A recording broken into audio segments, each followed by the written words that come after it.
दर्शकवृन्द नमस्कार। AP talk टाइमको यो नयाँ अध्यायमा हार्दिक स्वागत छ। म मोहराज शर्मा। आज शनिबार यहाँलाई अवगत छ, शनिबारे श्रृङ्खलामा हामी विशेष गरेर नेपाली वाङ्मयका विभिन्न पक्ष पाटा र आयाममा केन्द्रित भएर लेखक, स्रष्टा, सर्जक अथवा वाङ्मयसँग सम्बन्ध राख्ने त्यस्ता व्यक्तित्वसँगको संवाद गर्ने गर्छौँ। हामी विषम परिस्थितिका बीचमा छौँ। यो मास्क खोलेर कुरा गर्ने, स्वच्छन्द रूपमा कुरा गर्ने समयको पर्खाइमा छौँ। परिस्थिति अझै पनि सहज भइसकेको छैन। हामी धैर्य रहौँ, सचेत र संयम रहौँ। यो समय छिट्टै जानेछ, यो अप्ठ्यारो समय छिट्टै पार हुनेछ। आज हामीसँग स्रष्टा शकुन्तला जोशी हुनुहुन्छ।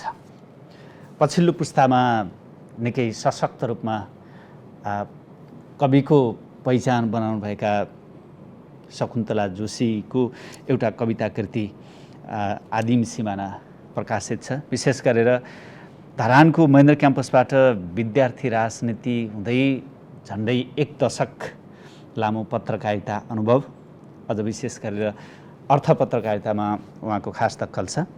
पछिल्लो समय आफ्नो नेतृत्वमा एउटा वेब म्यागजिन सञ्चालन गरिराख्नु भएको छ भने प्रगतिशील साहित्य लेखन र प्रतिबद्ध पुस्ता लगायत वैचारिक आन्दोलनमा सक्रिय हुनुहुन्छ। उहाँको लेखनको विधा, साहित्यमा लेखनको विधा कविता, कथा, निबन्ध। उहाँका कविताहरू सुन्नेछौँ आज र कविताकै सेरोफेरोमा रहेर संवाद गर्नेछौँ। स्वागत छ यहाँलाई। नमस्ते, धन्यवाद। परिस्थिति विषम छ। हामीले झन्डै 1.5 वर्षको समय यसरी नै व्यतीत गरिरहेछौँ। लेखक, स्रष्टा, सर्जकको लागि यो समय कतिपयले निकै उपलब्धिमूलक भएको भन्छन्, कतिपयले लेख्न नसकिरहेको भन्छन्। तपाईँले के गर्दै हुनुहुन्छ अहिले? यो समयलाई कसरी उपयोग गर्दै हुनुहुन्छ? वास्तवमा अहिले यति बेला गत सालदेखि नै भनौँ न, संसार एक प्रकारको मृत्युको दम्सले दपेटिरहेको अवस्थामा छ। खासमा भन्ने हो भने संसारभरिका मान्छेहरू ती चाहिँ किन बिलियनियर नहुन्, कि चाहिँ किन ती कुनै राष्ट्रका सम्राट नहुन्, अथवा साइन्टिस्ट, विज्ञानका कुनै अध्येता किन नहुन्, अथवा एउटा सामान्य मजदुर किन नहुन्, ती सबै वर्गका मान्छे चाहिँ मृत्युले दपेटिरहेको अवस्थामा छ संसार नै। कति बेला यो भाइरसले हामीलाई टिप्ला अथवा मलाई पनि लाग्ला भन्ने चाहिँ आतङ्कमा छ। त्यो आतङ्कले गर्दा मान्छेसँगै वास्तवमा भाइरससँग भन्दा पनि बेसी मान्छेसँग डराउनु पर्ने अवस्थामा छ। यस्तो बेला सबभन्दा सङ्कट र अप्ठ्याराहरूमा नै विशेषतः साहित्य लेखिन्छ भनि नै हो, होइन? लेखिने पनि गरेको छ। उसो त फेरि एकदम सहज परिस्थितिमा चाहिँ के साहित्य सिर्जना हुँदैन त, लेखिँदैन त भन्ने पनि होला। तर जीवनलाई बाँच्नको निम्ति प्रेरित गर्ने, जीवनलाई बोध गर्ने अनेक आयामहरूमा साहित्य लेखिने गर्छ।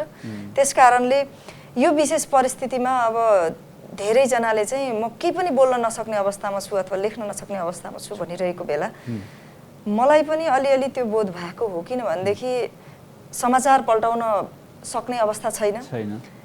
फेसबुक, होइन, कुनै पनि सोसियल साइट पल्टायो, हार्दिक श्रद्धाञ्जली अथवा को हेऱ्यो, कसैको जन्मदिनको शुभकामना दिइरहेछ अथवा केही बधाई दिइरहेछ भने पनि सबभन्दा पहिले फोटो देखेपछि झस्किने, गयो कि क्या हो भने जस्तो स्थिति चाहिँ छ। यो बेला अलिकति लेख्नको निम्ति गाह्रै हुँदो रहेछ भन्ने लाग्यो। गत साल चाहिँ 3 महिना अघिल्लो लकडाउन, गत सालको पहिलो लकडाउनको बिचमा चाहिँ मैले केही आर्टिकलहरू लेखेँ, होइन? त्यही परिवेशमै लेखेँ। एउटा चाहिँ भोकको कारावान कसरी छुटिरहेछ भन्ने एउटा आर्टिकल पनि थियो, लेखेका थिएँ।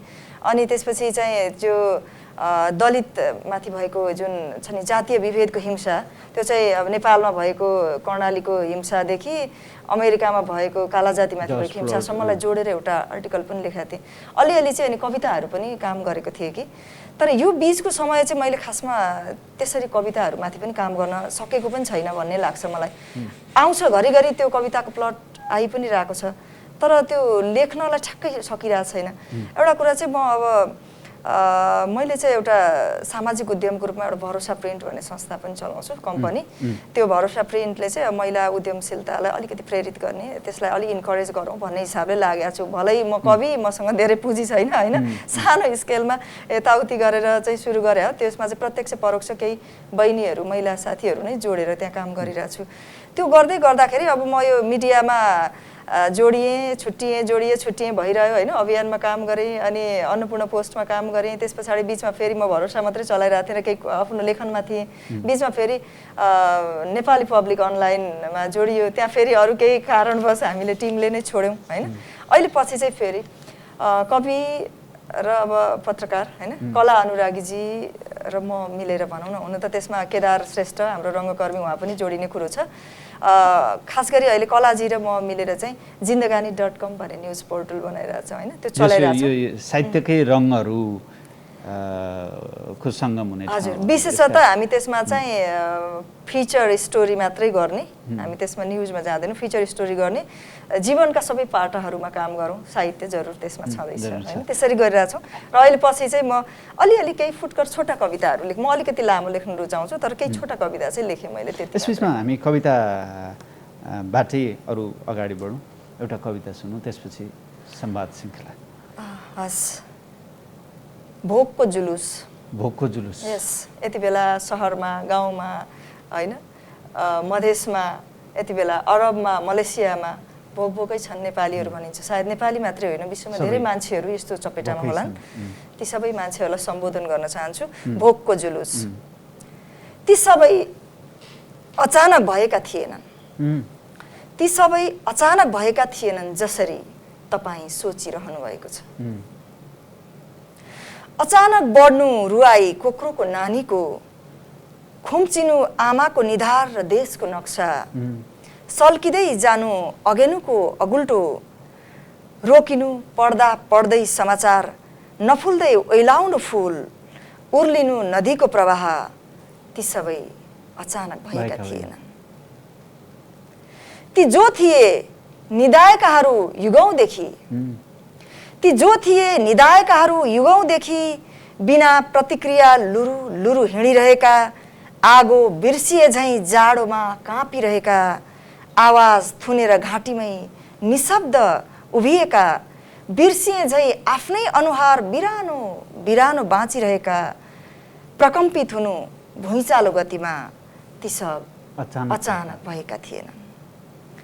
सरकार कसले तोड्यो नित्य, किन भुकेन कुकुर रातमा, किन झुकाएन शिर पालेले, बुढो आरनवाल किन उद्याउँछ पुरानो तरबार, किन मुस्कायो ग्रेनेड बोकेको स्कुले ठिटो, किन च्यात्यो कविले सिंहदरबार अगाडि नागरिकता, किन च्यात्यो वर्दी 10 गजामा तैनात सिपाहीले, यो हुकुमहरूको देशमा किन भइरहेछ हुकुमहरूको अवज्ञा। यी सब अचानक होइन सरकार, मात्र चल्न थालेका हुन् हजारौं वर्षदेखि चुप लगाइएका ओठहरू, तात्न थालेका हुन् जमेकाहरू, बल्न थालेका हुन् तातेकाहरू, उठेका हुन् सुतेकाहरू, चलमलाएका हुन् कुल्चिएकाहरू। चस्मा खोल्नुहोस् सरकार, तिनको शरीरभरि तपाईँकै सत्ताको नील डाम देखिन्छ, तपाईँबाट बेपत्ता तिनीहरूको हातमा आफ्नै तस्बिर टाँसिएको प्लेकार्ड नाचिरहेछ। केही सबै बहुलाए त सरकार, होइन जसरी तपाईँ सोचिरहनु भएको छ। युगौं जब्बर भोकको आगो ओकल्दै गर्जिरहेछन् बाघ जसरी, ती सल्काउँदै आइरहेछन् तपाईँको दरबारतिरै, भोकको डडेलोले देशको सिमाना, राष्ट्रिय झण्डा र कच्चा कुचो खुम्चिएको नक्सा। सरकार पढेपछि घोर अराष्ट्रिय कविताको यो अन्तिम पंक्ति, म देश निकाला हुन सक्छु, तर ती सब अचानक भएका थिएनन् जसरी तपाईँ सोचिरहनु भएको छ। धन्यवाद। निकै शक्तिशाली कविता। खुम्चिँदै जानु आमाको निधार र देशको नक्सा, ती अचानक भएका होइन। तपाईँ झन्डै दशक लामो पत्रकारितामा रहँदा राज्य सरकार देश, जनता, नेता यी सबैलाई नजिकबाट छाम्ने मौका पनि मिल्यो। यस्ता कविता लेख्ने अवस्था किन हुन्छ होला? तपाईको प्रश्नमै उत्तरहरू छन् जस्तो लाग्छ मलाई। संसारमा जति जति बिलियनियर्सहरू बढिरहेका छन्, संसारका सम्भ्रान्त मुलुकहरूले, विकसित भनिएका देशहरूले अथवा नयाँ विकसितको लिस्टमा चढ्दै गरेका देशहरूले जति आफूलाई अथवा संसार चाहिँ विकासको उचाइमा गइरहेको छ भनेर भनिरहेका छन् नि, त्यही बेला त्यति नै रेसियोमा अझ उनीहरूले त्यो भनेको दम्भको आवाजको रेसियो भन्दा पनि लाखौं गुणा रेसियोमा तल तल भासिँदै गइरहेका, जीवनलाई रसातलमा डुबाउँदै गइरहेका मान्छेहरूको संख्या चाहिँ असाध्यै धेरै छ के संसारमा। त्यो हुँदा खाने भनिन्छ नि, हुँदा खाने मात्रै होइन, उनीहरू त अब के हुँदा खानेको कुरा होइन, त्यो धेरै माथिको स्थितिमा छन्। तर खानको निम्ति जीवनको लडाइँ गरिरहेका, खानको निम्ति सिमेन्टका धुलो उठाइरहेका, इँटाको चाहिँ भट्टीमा सेकिरहेका, डढिरहेका, मरिरहेकाहरू, कोइला खानीमा जलिरहेकाहरू अथवा तेल खानीमा मरिरहेकाहरूको संख्या संसारमा असाध्यै धेरै छ के, अधिकतम छ। यति थोरै मुठ्ठीभर मान्छेहरूले हैन, उहिले क्रान्तिकालमा भनौँ न हैन, भूमिगत राजनीतिक कालमा जेबी टुरेहरूले गाउने गीत थियो के, मुठ्ठीभर हैन जनता, के अरे एउटा गीत छ, मलाई ठ्याक्कै त्यो पंक्ति मैले बिर्सेँ हैन, यो संसारको चाहिँ सम्पत्ति अथवा संसारको साम्राज्य चाहिँ मुठ्ठीभरको हातमा छ हैन, सारा मान्छेहरूले उनीहरूले साम्राज्य गरेका छन् भन्ने खालको गीत थियो। ती यो जुन डिफरेन्सेस छ नि, यो जुन विभेदको खाडल बढ्दो छ नि, यो रहिन्जेल यस्तो कविता नआएर के आओस्? म त कस्तो लाग्छ कहिलेकाहीँ है, कहिलेकाहीँ के अब कति साथीहरूले भन्नुहुन्छ क्या, होइन प्रेमको कविता त आउँदैन तिमीलाई भन्ने साथीहरू पनि हुनुहुन्छ क्या, अथवा कहिलेकाहीँ कोही पाठकहरूले संवाद गर्दा तपाईँ सधैँ क्रान्तिको कुरा गर्नुहुन्छ, अब आइसक्यो त देशमा गणतन्त्र आइछ, के चाहियो भन्नुहुन्छ। गणतन्त्रको अनुहार त हामी देखिरहेछौँ त, कुनै भित्तामा हैन, यो सहरभरि के बिजुलीको खम्बामा समृद्ध नेपाल भनेर एउटा पोस्टर टाँस्दैमा अथवा यो देशको शासकले यो देश समृद्धिमा गयो भनेर भन्दैमा देश साँच्चै मुलुक समृद्धिमा गएछ। ती भोकभोकै परेका मान्छेहरू, समाजका, देशका आफूले देखेका यी व्यथिति प्रति प्रहार गरेर लेखिएका यी कविताले कहीँ हान्छ? हान्नुपर्छ भन्ने हो हाम्रो दाबी। कविहरूको जिकिर के हो भने बन्दुकको गोली भन्दा पनि शक्तिशाली चाहिँ शब्दहरू हुन्छन् भन्ने हो हाम्रो जिकिर हैन। यो हुँदै आएको छ, म पनि त्यो जिकिर गर्छु। संसारमा साहित्य नबुझ्ने अथवा साहित्य भनेको जनताको आवाज हो भन्छु म, जीवनको आवाज हो। जीवनको आवाज नसुन्ने शासकहरू चाहिँ एक दिन समाप्त भएर जान्छन् भन्ने हाम्रो जिकिर रहिरहन्छ, त्यो म पनि गर्छु हैन। र त्यो जीवनको आवाज सुन्नै पर्छ तिमीहरूले भनेर हामी कराइरहेको हो कि, हामी जिकिर गरिरहेको हो कि, कविता लेखिरहनु भनेको अथवा कवितामा ती आवाजहरू भनिरहनु भनेको हाम्रो जिकिर हो, त्यो दाबी हो, सुन्नै पर्छ, यो मस्ट बी भन्ने हो कि। अर्को एउटा विद्रोहको कविता सुनौ। अघि म भन्दै थिएँ प्रेमको कविता किन लेख्दैनस् भनेर।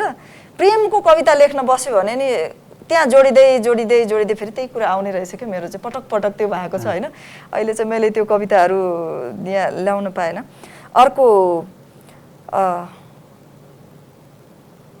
अलिकति लामो छ यो, चोक कुरी बसेकी आइमाई, चोक कुरी बसेकी आइमाई।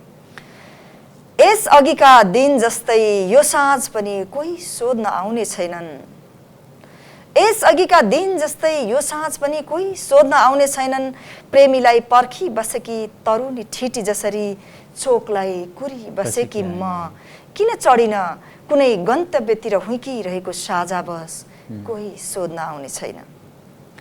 हतारमा छ सडक, भलै अहिले सडक बन्द छ, हतारमा छ सडक, हतारमा छन् मानिस, चिप्ले किरा जति पनि हिँड्दैनन्, गाडीका टायरहरू ऐठन जस्तो छातीमा सडकभरि थुकिरहन्छ भिड। प्यान्थरको बेवारिस प्याकेट फालिएको फोहोरको डुङ्गुरमा खेलिरहेकी छ लाटी आइमाईकी छोरी, भोको पेटलाई आमा चकारी गाली गरिरहेछन् डेन्ड्राइट्सको नसाले लट्ठिएका सडक बालकहरू। घरिघरि मतिर हात थाप्छन् रैथाने ज्यापु बस्तीतिर आज कुनै पनि भोज नभएको हुनुपर्छ। कसैले बाटोमा राखेन सिकिबो देबो। म सिर्फ माफीका आँखाहरूले हेर्छु उनीहरूलाई, कोही हेर्दैनन् हामीलाई। हतारमा छ सडक, हतारमा छन् घर भएका मानिसहरू। मेरै छेउ भएर बगिरहेछ मानिसका ताती, तर कसैले सोध्ने छैनन् किन कोही लिन आएन मलाई रात खसिसक्दा पनि। किन बुढो कुकुरसँगै बाटोमै अल्मलिरहेछु म, किन घर जाँदैनन् ती बालकहरू, कोही सोध्ने छैनन्। हतारमा छ सडक, हतारमा छन् अग्ला पर्खालभित्र बस्ने मान्छेहरू। यही बाटो हुँदै सवारी हुन्छ प्रधानमन्त्रीको गाडी, यहीबाट दायाँ मोडिएको हो मेसिन गन ओभरलोडेड ट्याङ्कर। यतै फालेर गएका हुन् संयुक्त राष्ट्रसङ्घले शान्ति मिसनको पर्चा। राष्ट्रिय झन्डा फहराउँदै प्रधान न्यायाधीश हिँड्ने बाटो यही हो। यतैबाट निस्केको थियो राजतन्त्र विरोधी जुलुस, यही चोकमा हुन्छ गणतन्त्र विरुद्ध नाराबाजी। शिरमा कालो पट्टी बाँधेका जवानहरूले यही उभिएर मार्च पास गरेका हुन्। दिनभरि यही गस्ती गरेर फर्केका हुन् सुरक्षाकर्मीहरू। शङ्काको गोलगप्पा आँखा बोकेका सज्जनहरू हतार हतार नाग्दैछन् चोक। हातमा नानी डोर्याएका आमाहरू दौडिरहेछन् असुरक्षाको गन्ध सुक्दै। यी सब दृश्यहरूको चस्मदीद गवाह म यही असुरक्षित चोकमा कुकुरसँग गुडुल्किएर सुँगिरहेछु रातलाई। सखारै निन्द्रा बिथोल्छ मन्दिरको घण्टा, रोगी सहरलाई बोकेर साइरन बजाउँदै दगुर्छ एम्बुलेन्स। हतारिँदै पिपलमा पानी चढाउँछन् रातभर लोग्नीको कुटाई खाएका महिलाहरू। काकाकुल सहरलाई पानी बेच्दै दौडिन्छ शुद्ध पानी बोकेको ट्याङ्कर। बुट बजार्दै निस्किन्छन् परेडमा सिपाहीहरू। खर्पनभरि तरकारी बोकेर निस्किन्छ बुढो ज्यापु। हाई काडिरहेका विद्यार्थी कोचेर दौडिन्छ स्कुल बस। सरकारी अर्दली असिन पसिन हुँदै नगर बस पर्खिरहेछन्। चलिरहेकै छ सफाई मजदुरको हडताल। उही समय युट्युब लाइभमा मस्त छन् नगर प्रमुख। जुगानुजुग चलिआएको थितिलाई मिचेर कुन देशद्रोहीले झोस्यो संसद भवनमा आगो। हुरहुरी सल्किरहेछ लालमोहर लागेका विधेयकहरू। मयलले कटकटिएको मेरो छालाभन्दा कालो धुवाँ फाल्दै यहीबाट घिस्रिन्छ जुद्ध बारुण। लखेटिँदै सहरका अनेक चोक र गल्लीबाट, सभ्य र भव्य मन्दिरका आँगनबाट यो चोकमा आइपुगेको म र बुढो कुकुर। जीवनलाई बिस्तारै बिस्तारै निलिरहेका नशाग्रस्त बालकहरू। लाठी र त्यसकी छोरी उल्लङ्घन गरिरहेछौँ तपाईँको लालमोहर ठोकिएको संविधान। यो आदिम नगरमा हामी खोजिरहेछौँ आफ्नो हराएको अनुहार। सरकार के तपाईँको संसद भवनभित्र थुनिएका छन् हाम्रा अनुहारहरू? कोही जवाब दिने छैन। आज पनि हतारोमा छ सडक, हतारोमा छ सदन, हतारमा छन् अग्ला पर्खालभित्र मानिसहरू, हतारमा छन् अग्ला पर्खालभित्र बस्ने मानिसहरू। धन्यवाद। तपाईँका कवितामा त्यो एउटा ऐठन देखिन्छ जुन हामीले लामो समयदेखि भोगिरहेका छौँ, देशले भोगिरहेको छ। समाज इन्द्रेणी समाज छ, जीवन पनि एउटा अरू धेरै आयामहरू पनि छन्। तपाईँले लेख्ने कुराहरूमा अरू त्यस्ता कुराहरू आउँदैन? मैले हुन त तपाईँले जवाब सरसर्ती दिइसक्नुभयो जस्तो पनि लाग्छ। जरुर मान्छेको जीवनमा सबै कुरा हुन्छ, भोक मात्रै पनि हुँदैन होला हैन। प्रेम हुन्छ, जीवनका क्रीडाहरू हुन्छन्, रसरङ हुन्छ, रमाइलो हुन्छ, सबै कुरा हुन्छ। तर ती सबैभन्दा पहिले चाहिँ मान्छेलाई भोक नै होला जस्तो लाग्छ मलाई। किनभने जब मान्छेलाई भोक लाग्छ नि, त्यो मान्छेले प्रेम गरिरहन्छ र प्रेमको कुरा गर्छ। मान्छे सधैँ भोकै मात्रै पनि त हुन्न। तर मलाई लाग्छ संसारमा धेरै मान्छेहरू भोकै छन् के आज पनि, र भोकै कारणले उनीहरू दुःख गरिरहेका छन् र उनीहरूको दुःखमाथि खेलिरहेका छन् के धेरै शासकहरू, धेरै सम्भ्रान्तहरू खेलिरहेका छन्। यसो भन्दा म माफी चाहन्छु हैन, उद्यम गर्नु, व्यवसाय गर्नु, ती सबै कुराहरू चाहिँ के गलत हो, सधैँ शोषण मात्रै हो भन्ने पनि होला। त्यसका अरू पाटा छन्, बहस गर्ने पाटाहरू। तर समग्रमा भन्दा इन जनरल भन्दा काहीँ न काहीँ मान्छेहरू चाहिँ त्यो दम्समा छन् के मान्छेहरू शोषणको दम्समा छन् त्यस कारणले उनीहरूले आनन्दले प्रेम गर्न पाइरहेका छैनन् जीवन भनेको त प्रेम हो नि म भन्छु मैले पनि गर्छु प्रेमले नै जीवन बन्छ प्रेमले संसार बन्छ हैन तर त्यो प्रेम पनि त आनन्दले गर्न पाएका छैनन् नि त मान्छेहरूले हैन भोककै कारणले प्रेमका बीचमा पनि असमझदारीहरू छन् तगारोहरू छन् विभेदका अनेक आयामहरू छन् जसमा काला र गोराका कुराहरू छन् जसमा दलित र चाहिँ हैन अर्का सुशोभित जातका कुराहरू छन् त्यसले गर्दा त्यहाँ भित्रका विभेदहरूको चाहिँ हामीले कयौं घटनाहरू देखिरहेका छौं हैन ती दंशहरू शोषणका समग्रमा भन्दा भोक भनेको चाहिँ समग्रमा भन्दा एउटा बिम्ब प्रतिबिम्ब कुरा भने मैले शोषणको त्यो दंशहरू यति चरम रूपमा छन् जसमा चाहिँ काहीँ अहिले यही बीचमा हेर्नुस् तपाईले महिलाहरूलाई चाहिँ हैन अब बोक्सी मैले हिजो अस्ति भर्खर एउटा युट्युबमा हुन्छ नि कहीँबाट आइरहेको हुन्छ के लिङ्कहरू मधेस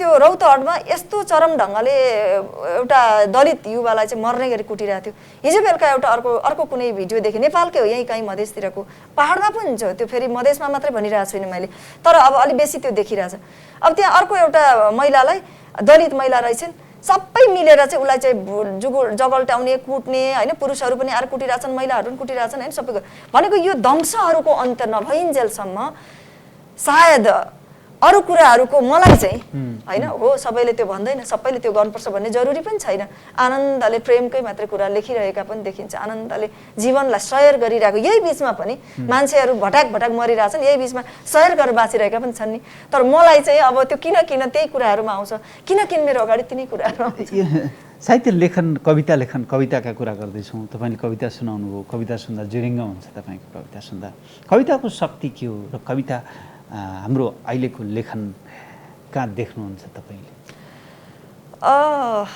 तपाईकै कार्यक्रममा अलिकति अगाडि मैले राजकुमार बानियाजीको इन्टरभ्यु हेरेँ हैन म तर्सिएँ पनि त्यो हेरेर म पनि अहिले यति भनिरहेको छु उहाँले भनेको कुरा सुनेर म तर्सिएँ पनि हैन हामी कहाँ छौँ भने सायद अब उहाँले भनेका 100% होलान् या नहोलान् त्यो अर्को पार्ट होला तर उहाँले भनेका धेरै कुरा सत्य पनि हुन् जस्तो तपाईले जसरी व्यवस्थामाथि प्रहार गर्नु भएको छ नि हजुर लेखनमा राजकुमारजीले हाम्रो साहित्यभित्रको व्यथितिलाई उहाँले एकदम ढङ्गले चाहिँ उहाँले प्रहार गर्नुभयो उहाँ सधैँ त्यसरी क्रिटिकली लेख्नुहुन्छ उहाँको लेखन मलाई मनपर्छ हैन उहाँले भनिरहनु भएको थियो कि वारवारी किताब आइरहेछन् प्रकाशकहरूले लेखिरहेछन् हैन अनि किताब लेखिरहेको छु भनेर चाहिँ मिडिया सोसियल मिडियामा चाहिँ म यति 1000 लेखेँ भनेर मान्छेहरूले गरिरहेछन् तर चिज त केही पनि आएको छैन भन्नुभएको थियो त्यो कमजोरी सायद अब हामीले स्वीकार्नु पनि पर्छ हैन किनभने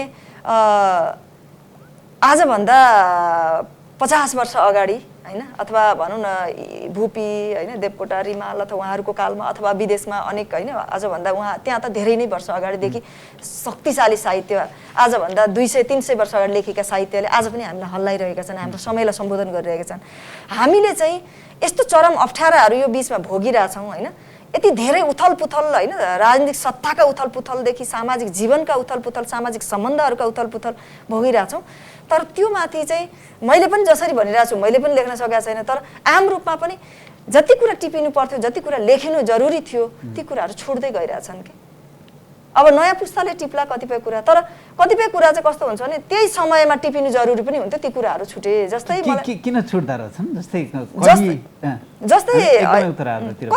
कति मलाई कस्तो पनि लाग्छ भने त्यो चाहिँ हामी कतिपय कुरामा बायस पनि छौँ के एउटा पक्ष मानौ उदाहरणको लागि हैन जनयुद्धको कुरा गरौँ एउटा पक्ष जनयुद्धलाई एकदम चरम हैन अब समर्थन मात्रै गरेर लेखदिने एउटा वर्ग टोटल्ली त्यो चाहिँ खराब थियो मानव संहारको एउटा उ थियो भनेर मात्रै भन्दिने के त्यो टोटल्ली खराब पनि थिएन होला टोटल्ली सही पनि नभइरहेको अवस्था होला त्यसलाई क्रिटिकल्ली हेरेर बिचमा बसेर लेखिदिनु पर्थ्यो नि त संसार हल्लाउने एउटा युद्ध थियो नि एकचोटि हैन त्यो तर त्यसमाथि त्यसरी काम भएन यस्ता धेरै आयामहरू छन् के जसमा काम गर्नु जरुरी छ भन्ने लाग्छ र म पनि आफ्नो ढङ्गले केही लेख्ने मान्छेले यसतर्फ ध्यान दिन जरुरी छ हामी उत्तरार्धमा छौँ एउटा कवितासँगै बिदा हुनुपर्छ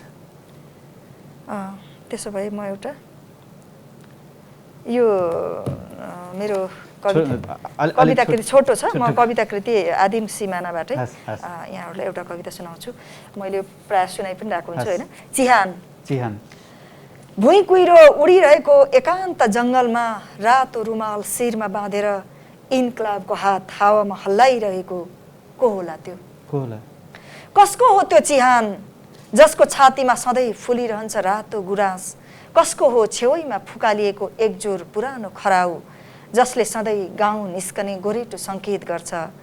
कसको हो पुरानो झोला जसभित्र प्रतिबन्धित छन् एक हुल सपना, कसको हो त्यो आवाज जो सधैँ उज्यालोको गीत गुनगुनाउँछ।